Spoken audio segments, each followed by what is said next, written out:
দেশ রক্ষা করার জন্য, মানুষের নিরাপত্তার জন্য সবকিছু করেন, এটা মানলাম।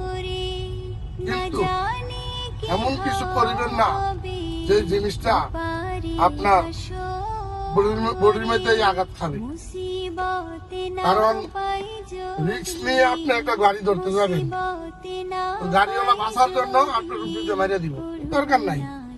আপনি রিস্ক নিয়ে ওটার সামনে যাওয়ার দরকার নাই। যে মানে মানবো না মানবে, তাওয়াক্কাল তু আলাল্লাহ, অন্য ব্যবস্থা পালন করবেন। কিন্তু এই যে আপনার একটা বিপদ বইটা গেল, আপনি আজীবনের জন্য বন্ধু হয়ে গেলেন শুধু একটা ভুলের কারণে।